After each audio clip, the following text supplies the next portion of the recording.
The first time she asked me to be her fake boyfriend, she was standing in my kitchen with tears in her eyes, holding a photograph of the man who had broken her heart.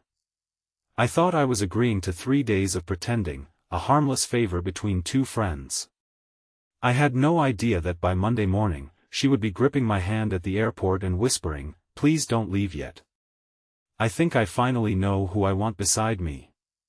And the hardest part was that I already knew the truth she was too afraid to say. Before we begin, if you believe in kindness, forgiveness, and second chances, please like this video, leave a comment, share it with someone you care about, and subscribe for more heartfelt stories.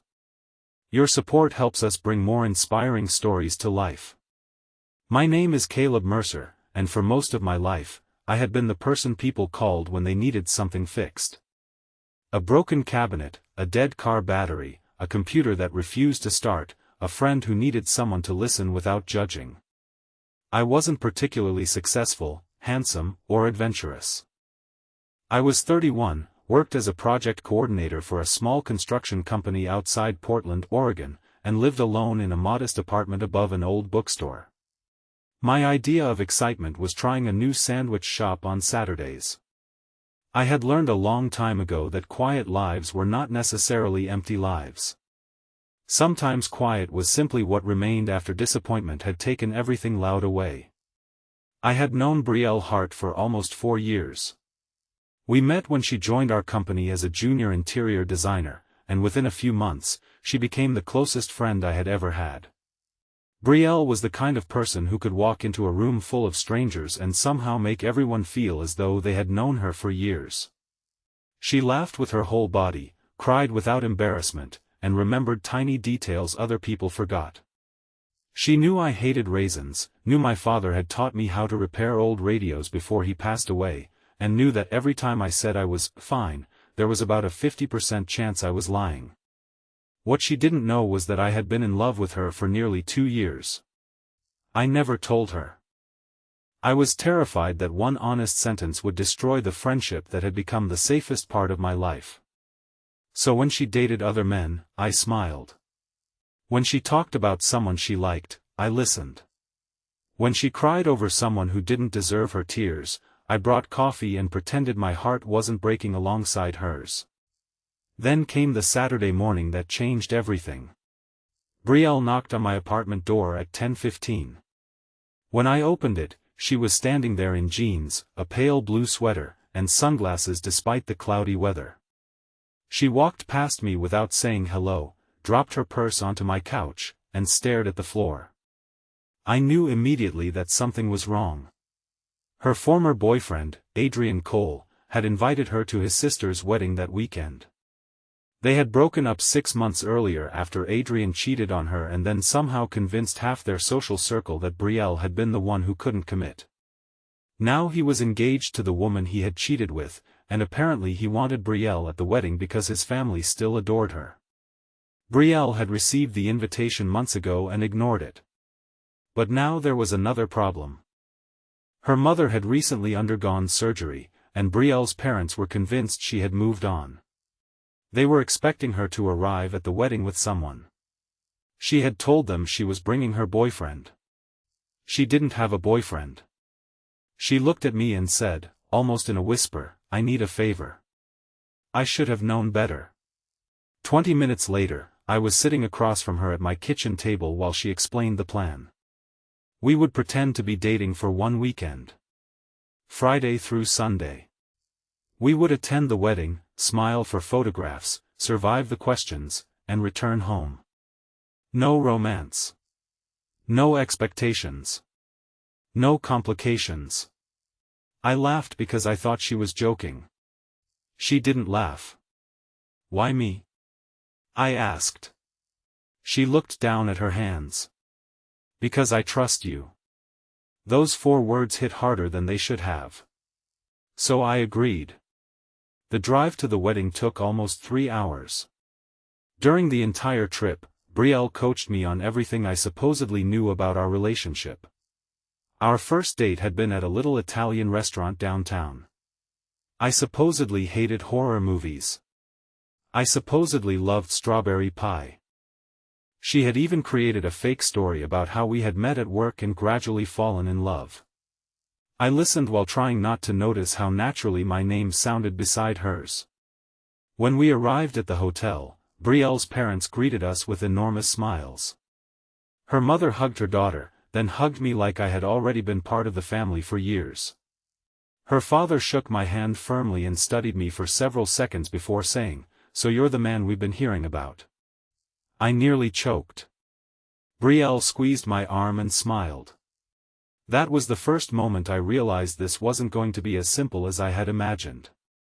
At the wedding rehearsal the next afternoon, Adrian saw us. His expression changed instantly.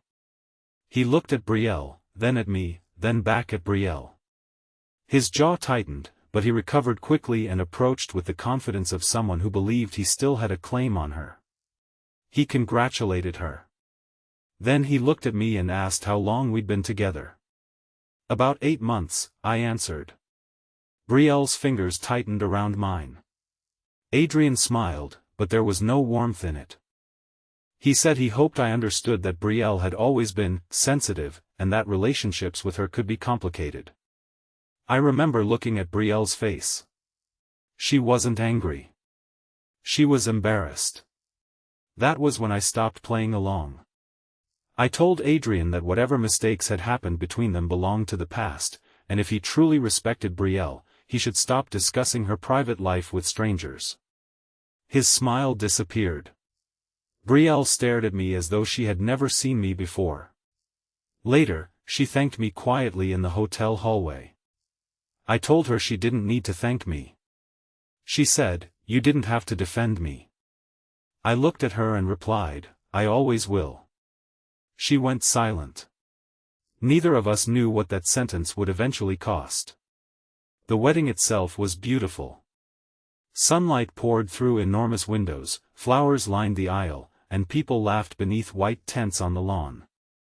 Brielle looked stunning in a simple cream dress.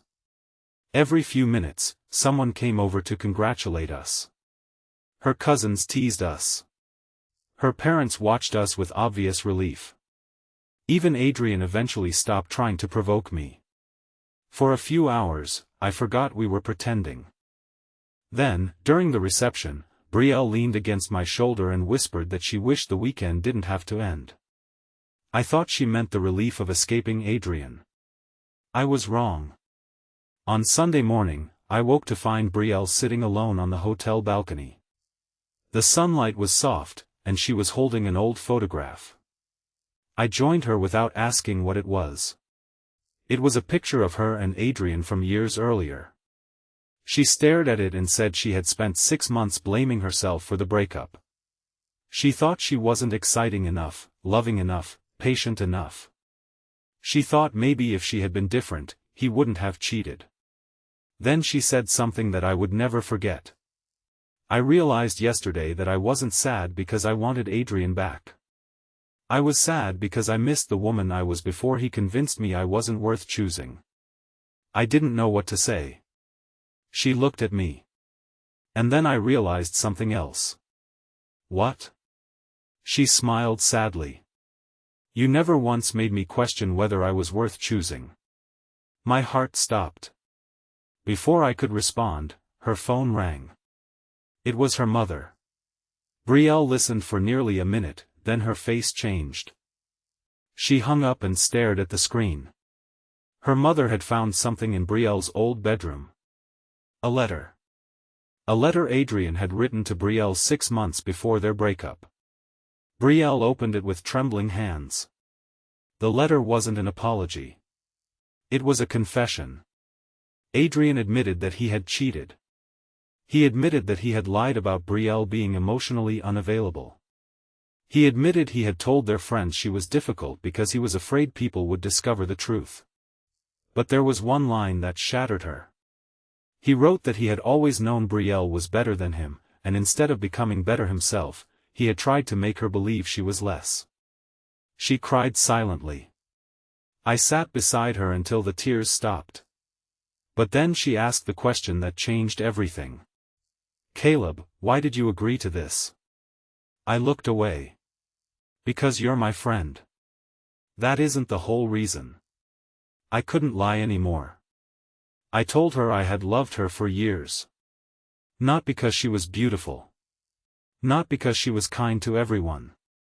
I loved her because she remembered when I was struggling even when I said I wasn't. Because she once drove 40 minutes to bring soup when I had the flu. Because she sat beside me at my father's funeral when everyone else eventually went home. Because she had become part of my life so gradually that I couldn't remember where friendship ended and love began. Her eyes filled with tears. Then she whispered, "Why didn't you ever tell me?" "Because I was afraid of losing you." She shook her head. "You could have lost me anyway." I didn't have an answer. And that was the moment the weekend stopped being a game. We returned home Sunday afternoon, but everything felt different. Brielle didn't immediately leave my apartment. She sat on my couch while sunlight stretched across the floor, and for the first time in years, we talked honestly about things we'd avoided. She admitted she had noticed my feelings long before I confessed them. She had simply been afraid to believe them because she was still trying to recover from Adrian. Then came the twist I never expected. She told me she had almost asked me to be her fake boyfriend because she wanted to make Adrian jealous. But after watching me defend her, after seeing the way I treated her family, after realizing how safe she felt beside me, she had begun questioning why she needed a fake relationship at all. She wanted something real. I asked her if she was certain. She said, "No. I'm terrified." I smiled sadly. "So am I." She reached for my hand. Then she asked me to stay. Not for another weekend. For another week. I stayed. That week wasn't perfect. We didn't suddenly become a movie couple. There were awkward moments, misunderstandings, and conversations that ended with one of us needing space. Brielle was still healing. I was still learning how to stop being afraid that every happy moment would disappear. A week later, Adrian showed up at my workplace. He asked to speak with me privately. He apologized. Not because he wanted Brielle back, but because he said he had finally realized what he had done. He told me something that surprised me. He had seen how Brielle looked at me during the wedding, and he knew she was happier than she had ever been with him. He said, "Don't make the mistake I made. Don't assume love means never hurting someone. It means caring enough to tell the truth before fear turns into regret." I never became friends with Adrian. But I forgave him. Not for him. For Brielle. And for myself. 3 months later, Brielle and I went back to the little Italian restaurant from our fake relationship story. We sat at the same table where we had supposedly had our first date. She laughed when I reminded her that the date had never actually happened. Then she reached across the table and said, "Maybe we should fix that." So we did. Our first real date lasted nearly 4 hours. There were no fake stories, no rehearsed answers, no pretending. Just two people who had spent years standing on opposite sides of a truth neither had been brave enough to say. A year later, Brielle and I returned to the hotel where we had attended Adrian's wedding. This time we weren't guests. We were there for Brielle's mother's birthday celebration, surrounded by her parents, cousins, friends, and people who had watched our strange little relationship become something real. Before the celebration began, Brielle pulled me aside. She told me she had kept the fake boyfriend agreement in a small box along with the original invitation to Adrian's wedding. I asked why. She smiled. "Because it reminds me that sometimes the wrong door has to close before you finally notice the person standing beside you."